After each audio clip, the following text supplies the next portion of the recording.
ውድ ተመልካቾቼ ዛሬ ስማርት የሆኑ ሀሳቦችን ይዤላችሁ ነው የመጣሁት። በተለይ በፖፖ ፕላትፎርም ዙሪያ ፖፖ ፕላትፎርም እጅግ ከባድ የሆነ ገቢ የሚያስገኝ ፕላትፎርም እንደመሆኑ መጠን ብዙዎች ሲቸገሩበት በጣም ከባድ መንገድ እየሄዱ ዋጋ ሲከፍሉበት ያለውን ነገር ለመቅረፍ የሚያስችል በጣም ምርጥ የሆኑ ጉዳዮችን ለማሳየት ነው የምፈልገው።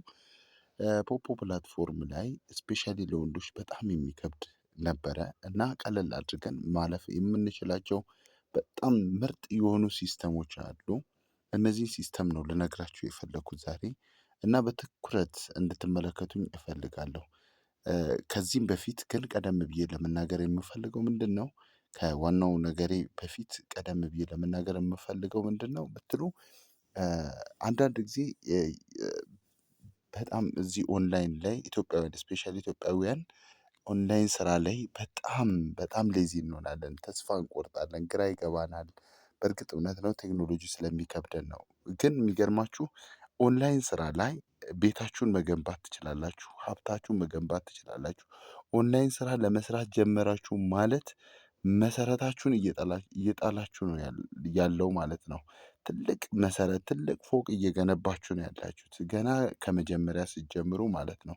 ስለዚህ ከመጀመሪያ ስትጀምሩ እንኳን ደስ አላችሁ እላችሁና ወደሚቀጥለው አልፋለሁ። ፖፖ ፕላትፎርም ስትከፍቱ መጀመሪያ ላይ አከፋፈታችሁን በትክክሉ አስተካክላችሁ ከከፈታችሁ በኋላ ኤጀንት ከያዛችሁ በኋላ ምናልባት ኤጀንታችሁ ብዙ በጥልቀት ላይነግራችሁ የሚችላቸው ብዙ ነገሮች አሉ። ምክንያቱም ብዙ ልጆችን ማኔጅ ስለሚያደርግ ግራ ሊጋባ ይችላል። ግራ ስለሚጋባ ብዙ ሳይናገራችሁ ወደ ከልጆቹ ጋር እዛም እዚህም ኤክስቼንጅ እያደረገ ሊል ይችላል። እኔ ግን ልነግራችሁ የፈለኩት ዛሬ በዚህ ቪዲዮዬ ምርጥ ነገሮች አሉኝ። ይህ ማለት ምንድን ነው? ወንዶች ኮይን እንዴት ነው በቀላሉ ማግኘት የሚችሉት?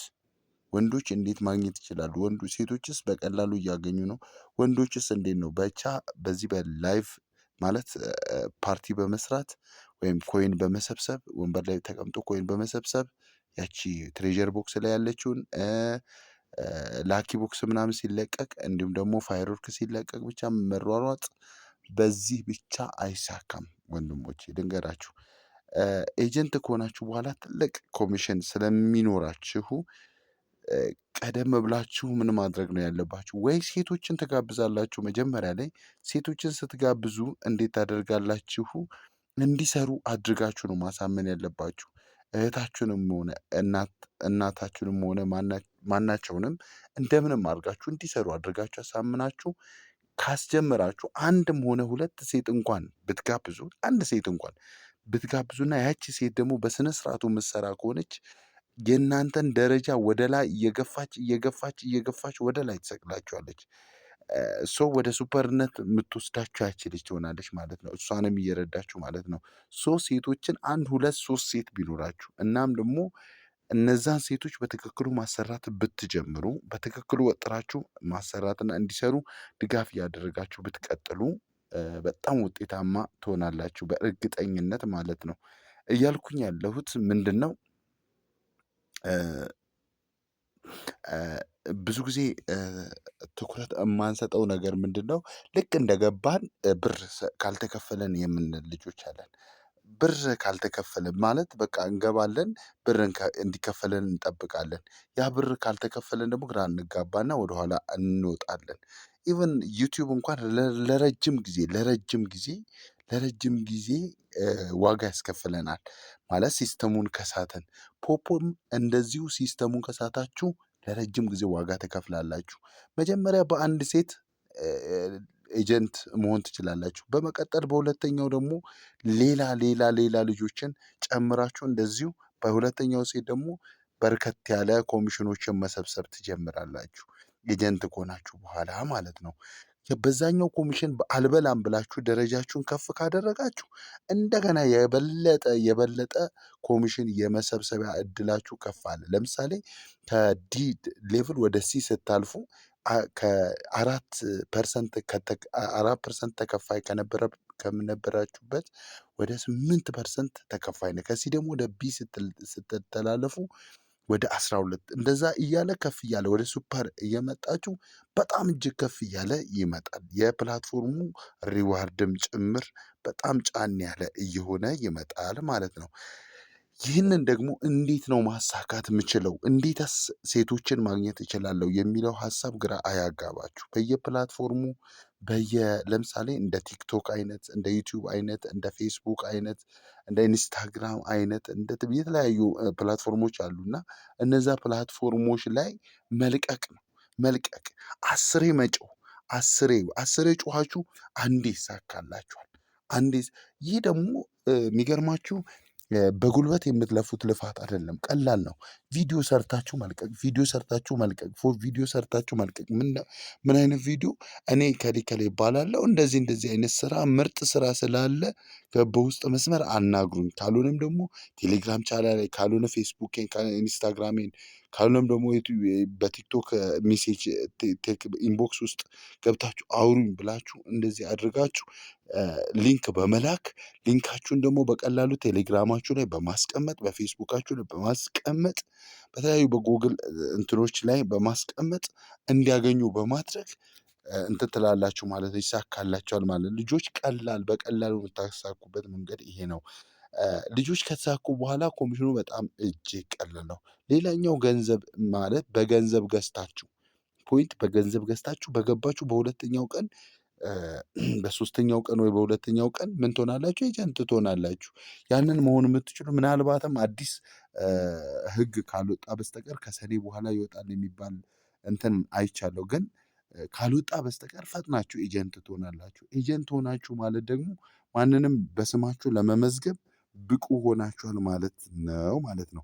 ልጆችን በስማችሁ መዘገባችሁ ማለት በቀላሉ እንትን ትላላችሁ። ያ ማለት በትንሹ የተወሰነች ብር ከፍላችሁ 100,000 ኮይን ገዝታችሁ ኤጀንት ሆናችሁ ሌቭል 5 ትደርሳላችሁ። ኤጀንት ሆናችሁ ማለት ነው። ስለዚህ ቀላሉ መንገድ ይሄ ስለሆነ በፈጣን መንገድ የሚገርማችሁ ፖፖ ፕላትፎርም ላይ በኢትዮጵያ እጅግ ከፍተኛ እየተሰራ ያለ ፕላትፎርም ነው። ለምሳሌ ስማቸውን ባልጠቅስም ደሳስ የሚሉ ልጆች አሉ። ከኛ የሚበላልጡ በጣም እጅግ ትልልቅ ሰዎች አሉ። የኔ ኤጀንቴም ኤጀንቴ ራሱ እጅግ ምርጥ ህይወት እየኖረ ያለ ሰው አለ። ደግሞ 1,000,000 1.6 ሚሊዮን 1.7 1.8 ህንዳዊ እንደውም ወደ 32 ሚሊዮን አስገብቷል። ያ ማለት ቀላል ገንዘብ አይደለም። የእኛስ ኢትዮጵያውያን በቀን $100 $200 $300 እየተከፈላቸው እያገኙ ያሉ ሰዎች አሉ። ይህን የደረሱት በልፋት ነው። መልፋት ማለት ምን አይነት ልፋት ነው? እንደዚህ ሶሻል ሚዲያዎች ላይ ብቻ በመልቀቅ። ይህ ደግሞ ከባድ ነገር አይደለም። ጠንከር ብላችሁ ይህንን ብትለቁ እጅግ የተሳካላችሁ ሰዎች ትሆናላችሁ። ሌላ ስራችሁንም እየሰራችሁ ጎን ለጎን በተለይ ወደ ኢትዮጵያ ውስጥም ሆነን ወደ ድሮ ደቡብ ወይም አሁን ምንድነው ሴንትራል ኢትዮጵያ ተብሎ ወደሚታወቀው ወደዛ አካባቢ በጣም ትንሽ ከበድ ይላሉ። ትንሽ ነገሮችን ወደ ማካበድ የሆነ እንትን ነው 666 ነው ምንድነው እያሉ እያያዙ ሰዎች እንዳይሰሩ የሚያደርጉ ናቸው። ይህንን አመለካከት ገብተው እንኳን ስለ ፕላትፎርሙ ምንም የማያውቁ ሰዎች ናቸው። ፕላትፎርሙን እንኳን ከፍተው አንድ ቀን አይተውት ቢሆን ጥሩ ነው፣ ደስ ይላል። አንድ አይዲ ኖሯቸው የሆነ ነገር ገብተው አይተው ቢሆን ጥሩ ነበር። ነገር ግን ምንም አይነት ነገር አልነበረምም የለምም። የሆነ ጊዜ ቲክቶክ ላይ የተወራ ወሬ ነበረ 666 ነው ምናምን ተብሎ ጊፍት ቦክስ ላይ 666 ምልክቶች ነበሩ። ያም ደግሞ ኢትዮጵያ ውስጥ ሙስሊሞች በዓል ሲያከብሩ፣ ሌላም በዓለም ደረጃ ሙስሊሞች በዓል ሲያከብሩ የሙስሊሞች ጊፍት እንደተዘጋጀ ሁላ ባለፈው ትንሳኤ ላይ ደግሞ እንደዚሁ የፕሮቴስታንቶች ጊፍት እንደተዘጋጀ ሁላ የጌዮች እነዛ የ666 አባላት አሉ። ፖፖን የሚጠቀሙ ሰዎች አሉ፣ አባል ሆነው ማለት ነው። እዛ ውስጥ ገብተው የሚሰሩ ሰዎች አሉ። እነሱም ደግሞ የእኛን ጊፍት አዘጋጁ ብለው ፖፖ ሲንጋፖራውያኖች ናቸው እና ሃይማኖት ብዙም ትኩረት አያደርጉም። የትኛውንም ሃይማኖት አይቃወሙም፣ የትኛውንም ደግሞ አይደግፉም። ግን መብታቸውን ያስከብራሉ እና የእኛን ምልክት አድርጉልን ሲሉ ለነዛም አደረጉ። ከዛ በኋላ ነው ኢትዮጵያውያን ደግሞ ኢትዮጵያ ውስጥ ያሉ ልጆች ተቃወሙና ኢሚዲየትሊ ነው ያስነሱት። የሚገርማችሁ በሁለተኛ ነው በሶስተኛው ቀን እንደሆን ያንን የጊፍት ቦክስ ላይ ያለውን ምልክት አስነሱ። ሶ በዛ ነው 666 ነው ምናምን እያሉ የሚያወሩት። ምንም ነገር የለም። ስለዚህ ጠንክራችሁ መንፈሳዊ ነገራችሁ የሚነካም ነገር የለም። ኮይን ነው ቁማር ምናምን የሚባለውን ፓርት አትጫወቱ። በኮይን የምትጫወቱት ጌም ነው። ጌሞች ከሆኑ ጌሞችን መጫወት ትችላላችሁ። ካቃታችሁ ትሸነፋላችሁ እንጂ ሌላ ምንም ነገር የለም። የመጫወት ብቃታችሁን የምታሳዩበት ነው። ሌላ ደግሞ ኮይን መሰብሰብ ነው። ሰዎችን ማስገባት ነው። ከነዛ ሰዎች ኮሚሽን ማግኘት ነው። ፖፖ ፕላትፎርም ደግሞ ተጨማሪ አካውንቶችን ከፍተን እንድንጠቀም ያዘጋጀልን ሲስተም አለ። ለምሳሌ ፖፖ ፕላትፎርም እዚህ ጋር ስንገባ ፖፖ ፕላትፎርም ላይ ስንገባ ምንድን ነው አይከኖች አሉ። እነዚህ አይከኖች 5ቱን አይከኖች አይታችኋል። እዚህ ጋር እኔን ምን ውስጥ አስገብቶኛል? የራሴ ፕሮፋይል ላይ አስገብቶኛል። ገና ከመነሻ ስላስገባኝ እዚህ ላይ ሴቲንግ ምልክት አለች። እሷን የሴቲንግ ምልክት እነካለው። በነገራችን ውስጥ ሴኩሪቲ ሌቭላችሁ ወይም አካውንት ሴኩሪቲ የሚለውን በትክክሉ ሃይ ደረጃ ማድረስ ይኖርባችኋል። ከዛ ወደ ታች ወረድ ስትሉ ምን አለ? ስዊች አካውንት የሚል አለ። ሎጋውት የሚለውን ትታችሁ ስዊች አካውንት የሚለውን ትነካላችሁ። ስዊች አካውንት የሚለውን ትነካላችሁ። ስዊች አካውንት ስትነኩ አድ ኦር ሬጂስተር አን አካውንት ይላል። የነበረ አካውንት ካለም አምጥታችሁ ትመዘግቡበታላችሁ። ካልሆነ ደግሞ አዲስ አካውንት ልክፈት ወይ ብላችሁ ከፈለጋችሁ ትከፍታለች። ለምሳሌ እኔ ስንት አካውንት አለ? እኔ ጋር ስንት አካውንት አለ? ወደ 1 2 3 4 5 6 አካባቢ አለኝ። እነዚህ አካውንቶችን በትክክሉ ተራ በተራ እያስያዝኩኝ እጠቀምበታለሁ። ስለዚህ እናንተ ምንድነው ማድረግ ያለባችሁ? አካውንት ከስር መለማመጃም እንዲሁም ደግሞ ኮይን ለመሰብሰብ ቢሆን የሚጠቅም ስለሆነ ሌላ አካውንት አዳርጋችሁ መጠቀም። በአንድ አካውንት ደግሞ የእናትም የአባትንም ወይም የእህት የወንድምንም ጨምረ መጠቀም። በአንድ ስልክ ራሱ ስልክ ብዛት ከሌለ እንደዛ አድርጋችሁ መጠቀም ትችላላችሁ። በአንድ ስልክ 2 3 4 5 6 አካውንት ከፍታችሁ ለምሳሌ እንደዚህ ትነካላችሁ። ሎጊን ቪዛ ጎግል ይላል። የሌላውን ሰው ጎግል አካውንት እዚህ ታስገባላችሁ። ጎግል ታስገባላችሁ ቀድማችሁ ጎግሉን ከከፈታችሁ በኋላ ከዛ ሎጊን ዊዝ ጎግል ትላላችሁ። ሎጊን ዊዝ ጎግል ስትሉት አክሴፕት የሚል ዩዘር አግሪመንት ብሎ አክሴፕት የሚል አለ። አክሴፕት ትላላችሁ። ማንበቡ ትርጉም ስለሌለው ነው። አክሴፕት ብላችሁ ከዛ በኋላ ቀጥታ ወዴት ነው የሚያስገባችሁ? እዚህ ጋር አካውንት እንድትመርጡ ማለት ጎግል ኢሜል እንድትመርጡ በየትኛው ኢሜል ነው የምትከፍቱት የሚለውን ያመጣል። መጀመሪያ የከፈታችሁት አዲስ አካውንት ወይ በብራዘር ወይ በማዘር ወይ በሲስተር በፋዘርም ፌስ አውተንቲኬሽን ለመክፈት የፈለጋችሁ ከሆነ እዚህ ጋር ተመርጡና አንዱን ትነካላችሁ። ከዛ በኋላ ያንን ስትነኩ ለምሳሌ ተስፋ ጽዮን 80 የሚል አለ እዚህ ጋር እሱን ነካለው። ከታች ያለው እሱን ነካሁኝ። ኖ አዎ በቃ ይሁን በሱም ላሳያችሁ። 80 የሚል አለ እዚህ ጋር የተከፈተ ነው። መጀመሪያም በቃ አሁን ተከፍቷል ማለት ነው። ለምሳሌ ካልሆነም ደግሞ ልመለስና ላሳያችሁ። ሌላኛውን ስዊች አካውንት ብዬ ማንን ልምረጥ? አድ ኦር ሬጂስተር አካውንት ሎጊን ዊዝ ጎግል አካውንት ከዛ አክሴፕት አልኩኝ። ከዛ አዲሱን አካውንት ዛይን ሆፕ የሚል አለ። በሱ ገባሁኝ። ለምሳሌ በዚህኛው ገባሁኝ። ከዛ አግሪ ላለው አግሪ ኤንድ ሼር ላለው በዚህኛው እንዲከፈትልኝ ማለት ነው። አዲስ ነው። ከዛ ምን አይነት ፕሪፌስ ያመጣል የሚለውን እናያለን። የሚያመጣውን ፕሪፌስ እናያለን። አድድ አለ እንደዚህ አይነት ነገር ነው የሚያመጣው። ከዛ ኔትወርኩ ሁኔታ ትንሽ ደከም ስላለብኝ ነው ኢንተርኔቱ። በነገራችን ውስጥ እንደዚህ ዝም ብሎ እንደ ቀላል የሚገኝ ቢዝነስ የለም። ኦንላይን ላይ ቢዝነስ እሰራለሁ ካላችሁ አንድ ቴክኒካል መሆን ነው። ሁለተኛ ኮንሲስተንት መሆን ነው። ጠንካራና ጽኑ ወደኋላ ወደፊት የማትሉ እጅግ በጣም ጽኑ ሰዎች ሆናችሁ ነው መቀጠል የሚኖርባችሁ። ካልሆነ ግን የሆነ ሞቅ ሲላችሁ የምትነዱ ሲደብራችሁ ደግሞ ወደኋላ የምትሉ ከሆነ መቼም አይሳካላችሁ። እንዲሳካላችሁ ከፈለጋችሁ ሁኔታው ተቀየረም ስራችሁን ገብታችሁ በሰዓቷ ሰርታችሁ ብትወጡ፣ ሁኔታው አልተቀየረም በቦታው ሆናችሁ መስራት ብቻ ነው የሚፈልገው።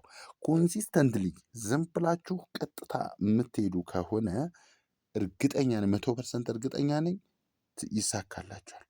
እኔ የምላችሁ ከመጀመሪያ እኔ እንደዚሁ ጽኑ አልነበርኩም። የሚገርማችሁ በጣም የሚያናደው ወደኋላ ባክም አድርጌ ተመልሻለሁ። ቅጣትም ተቀጥቼ ነው የገባሁት። አሁን ስመለከት ያኔ ስለፋ የነበርኩትን መሀል ላይ ባቋረጥኩት መሀል ከኔ ጋር የነበሩ ልጆች ያሉትን ደረጃ ሳይ በጣም አዝናለሁ። ማንም ሰው እንዲጎዳ ስለማልፈልግ እዚህ ጋር ማሳያችሁን ነገር እንደገና ማሳያችሁን ነገር አለ። እሱንም ማሳያችኋለሁ። እቺ እንትኗ አልከፍት ብላኛለች። በቃ ሎጊን ዊዝ ጎግል ትላላችሁ። ከዛ በኋላ የሚመጣው ፓርት አለ። እሱ ላይ የስም እድሜ ምናምን ኢትዮጵያ ትላላችሁ። ከታች ደግሞ ሪፈራል ኮድ ሪፈራል አይዲ ታስገባላችሁ። ሪፈር ያደረገው የጓደኛችሁን ቁጥር ታስገባላችሁ። ከዛ በኋላ እንደገና ፌስ አውተንቲኬሽን የሚል ቦታ ፓርት አለ። ፌስ አውተንቲኬሽን ለምሳሌ አሁን እዚህ በተከፈተ አካውንት ማሳየት እችላለሁ። በተከፈለ አካውንት ላሳያችሁና ወደ ገደለው ወደ ዋናው ሀሳቤ ልገባ ነው። በጣም ፈጠን እያልኩኝ ነው ያለሁት። ወደ